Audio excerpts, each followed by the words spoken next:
Hãy nhìn trên bản đồ, bạn sẽ thấy một điều rất thú vị. Một bên là Việt Nam nằm ở rìa phía đông của bán đảo Đông Dương, hướng ra Biển Đông, ngay cạnh một trong những tuyến hàng hải nhộn nhịp nhất thế giới. Một bên, đó chính là Cuba, một hòn đảo dài và hẹp nằm giữa vùng Caribe, cách nước Mỹ chỉ khoảng 150 cây số, như một chiếc chìa khóa chắn ngang cửa ngõ vịnh Mexico. Hai quốc gia này cách nhau nửa vòng trái đất, một bên châu Á, một bên châu Mỹ. Nhưng nếu bạn đặt hai mốc thời gian cạnh nhau, Việt Nam 1986 và Cuba 2026, bạn sẽ thấy một sự trùng hợp đáng kinh ngạc. Cả hai đều đứng trước một ngã rẽ, hoặc thay đổi hoặc tụt lại phía sau. Và điều thú vị là những gì Cuba đang làm hôm nay giống đến bất ngờ với những gì Việt Nam đã làm 4 thập kỷ trước. Ngày nay, chỉ cần bạn ngồi ở Hà Nội, Sài Gòn hay thậm chí là một tỉnh nhỏ, thậm chí một vùng núi, mở điện thoại lên, bạn có thể đặt mua gần như mọi thứ trên thế giới.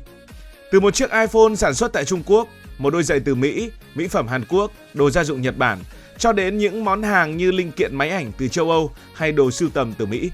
Tất cả đều có thể về tận tay bạn sau vài ngày, thậm chí là vài chục giờ.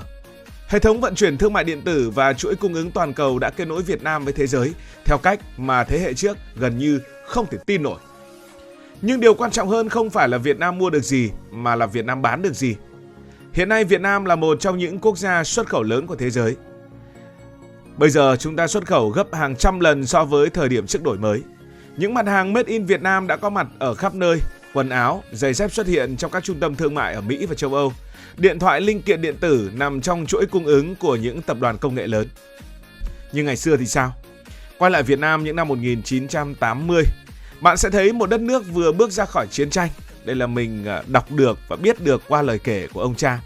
Nhưng Việt Nam lại phải bước vào một cuộc chiến khác, cuộc chiến với đói nghèo.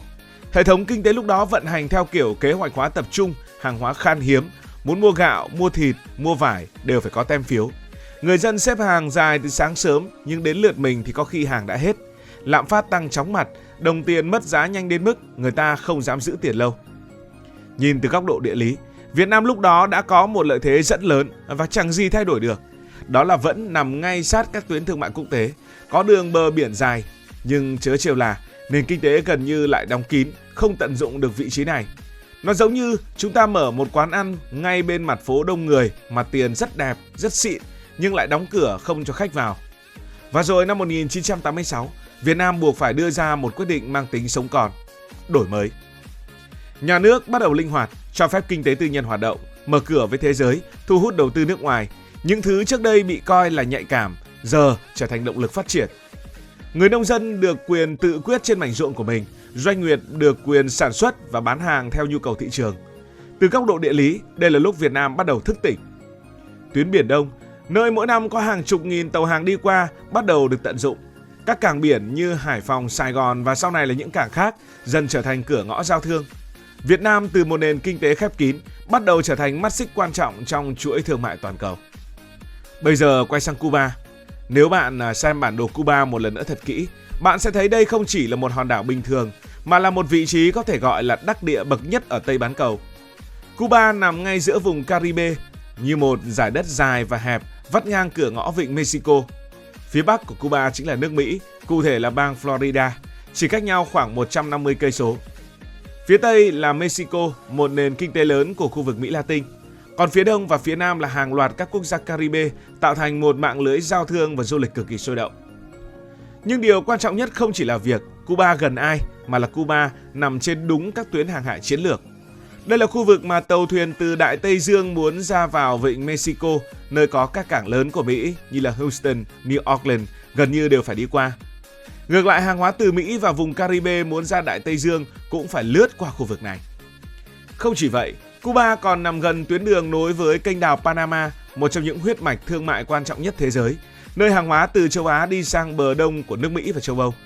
Điều này giúp Cuba có thể trở thành điểm trung chuyển, không chỉ trung chuyển hàng hóa mà còn là nơi tiếp nhiên liệu hoặc thậm chí là trung tâm vận tải nếu được khai thác đúng cách. Nhiều người vẫn so sánh một cách như thế này. Vị trí của Cuba trong khu vực Caribe giống như vị trí của Singapore ở Đông Nam Á. Một bên là Singapore nằm ngay ở eo biển Malacca, nơi tàu thuyền tấp nập bậc nhất thế giới. Một bên là Cuba nằm ngay ở cửa ngõ vịnh Mexico, nơi dòng chảy thương mại của châu Mỹ đi qua. Nhưng khác biệt nằm ở chỗ, Singapore đã tận dụng tối đa vị thế đó để trở thành một trung tâm tài chính, vận chuyển toàn cầu. Còn Cuba trong nhiều thập kỷ gần như vẫn đứng ngoài dòng chảy. Và chính điều đó là điều khiến câu chuyện của Cuba trở nên đặc biệt. Bởi vì nếu một ngày Cuba thực sự mở cửa hoàn toàn, tận dụng vị trí địa lý này, thì tiềm năng của họ không chỉ dừng lại ở một quốc gia Caribe bình thường, mà hoàn toàn có thể trở thành một trung tâm giao thương cực kỳ quan trọng của khu vực. Cuba không thiếu vị trí, cái họ thiếu trong nhiều năm qua là cơ hội và cách khai thác từ vị trí đó. Suốt nhiều thập kỷ, lợi thế này gần như không được khai thác. Nền kinh tế Cuba vận hành theo mô hình rất giống Việt Nam trước đổi mới. Nhà nước kiểm soát phần lớn hoạt động kinh tế, hạn chế kinh tế tư nhân, phụ thuộc vào hỗ trợ từ bên ngoài. Và rồi khi nguồn hỗ trợ đó suy giảm, mọi thứ bắt đầu lộ ra. Đó là tình trạng mất điện kéo dài, có nơi người dân phải sống trong bóng tối hàng chục tiếng mỗi ngày. Đó là tình trạng thiếu xăng, thiếu dầu khiến giao thông đình trệ, thực phẩm và thuốc men cũng khan hiếm. Nếu đặt hai bức ảnh cạnh nhau, một bức ảnh là Việt Nam những năm 1980, một bên là Cuba của hiện nay, bạn sẽ thấy một sự tương đồng rõ ràng. Và cũng giống như Việt Nam năm 1986, Cuba đang bắt đầu những bước chuyển mình đầu tiên, không ồn ào, không bùng nổ ngay lập tức nhưng lại mang ý nghĩa rất lớn.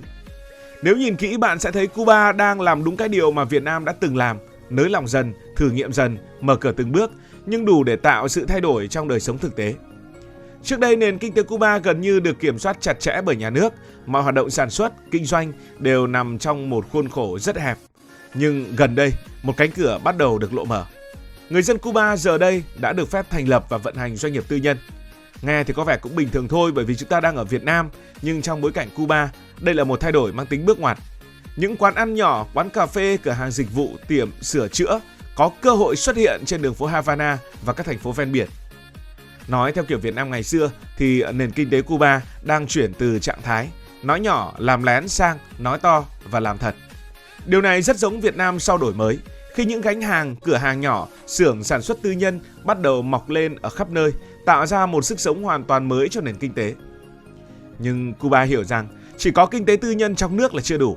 Một nền kinh tế muốn bật nhanh lên thì cần vốn, cần công nghệ, cần kinh nghiệm quản lý, những thứ mà trong nước không thể tự cung tự cấp hết. Vì vậy, bước đi kế tiếp của Cuba là mở cửa với đầu tư nước ngoài. Chính phủ Cuba gần đây phát đi một tín hiệu rất rõ, họ sẵn sàng đón nhận doanh nghiệp quốc tế. Đây là một bước đi cực kỳ quan trọng bởi nó đánh dấu sự thay đổi trong tư duy. Từ chỗ dè dặt với đầu tư nước ngoài, Cuba bắt đầu nhìn nhận đây là một động lực cần thiết cho phát triển. Bạn sẽ thấy Cuba nằm ngay sát nước Mỹ, ở cường óc vịnh Mexico, nơi có những trung tâm kinh tế lớn như Texas hay Florida. Về mặt địa lý, họ không hề xa dòng chảy kinh tế toàn cầu, thậm chí còn ở rất gần. Vấn đề là trong nhiều năm, họ đứng cạnh dòng chảy đó nhưng không hòa vào hoặc không có khả năng hòa vào bởi những cấm vận từ Mỹ. Giờ đây họ đang cố gắng bước đi vào dòng chảy đó. Một trong những quyết định đáng chú ý nhất là việc Cuba bắt đầu mở cửa với chính cộng đồng người Cuba ở nước ngoài. Và cũng đã có những sự thảo luận, những sự đàm phán với Mỹ. Cộng đồng người Cuba của nước ngoài, đây thực sự là một mỏ vàng mà trước đây gần như chưa được khai thác. Hàng triệu người Cuba đang sinh sống tại Mỹ, đặc biệt tập trung ở bang Florida, nơi chỉ cách Cuba một đoạn biển ngắn. Những người này không chỉ có tiền mà còn có kinh nghiệm kinh doanh, hiểu thị trường quốc tế, có mạng lưới quan hệ rộng. Trong nhiều năm, họ đứng ngoài cuộc chơi trong nước. Nhưng giờ đây, Cuba đang gửi đi một thông điệp rất rõ ràng. Chúng tôi mở cửa, hãy quay về và cùng xây dựng đất nước. Đó chính là câu chuyện Việt Kiều quay về Việt Nam sau đổi mới. Dòng vốn, kinh nghiệm và cả tư duy mới từ bên ngoài đã góp phần rất lớn vào sự phát triển của Việt Nam trong những năm 1990 và những thập niên 2000. Nếu Cuba tận dụng được nguồn lực này, họ có thể rút ngắn rất nhiều thời gian phát triển. Tuy nhiên cũng cần phải nói rằng những bước đi này chỉ là khởi đầu. Giống như Việt Nam 1986, việc mở cửa chỉ là bước đi đầu tiên. Con đường phía trước còn rất dài và không hề dễ dàng. Cuba có thể đi nhanh hay chậm, thành công hay chưa sẽ phụ thuộc vào rất nhiều yếu tố. Mức độ mở cửa, khả năng hút đầu tư và đặc biệt là những rào cản bên ngoài như cấm vận và mối quan hệ với nước Mỹ. Nhưng ít nhất có một điều rõ ràng, Cuba đã bắt đầu thay đổi. Còn câu hỏi lớn nhất, Cuba có thể trở thành Việt Nam thứ hai hay không? Đó sẽ là một câu chuyện rất đáng để phân tích sâu hơn. Và đó sẽ là nội dung ở một video kế tiếp cũng trên kênh Hải Thanh Story. Nếu cảm thấy thú vị, hãy nhấn nút like và đăng ký kênh. Còn bây giờ xin được nói lời chào tạm biệt. Cảm ơn các bạn đã dành sự đồng hành cùng Hải Thanh Story. Đi qua những vùng đất, khám phá những điều mới,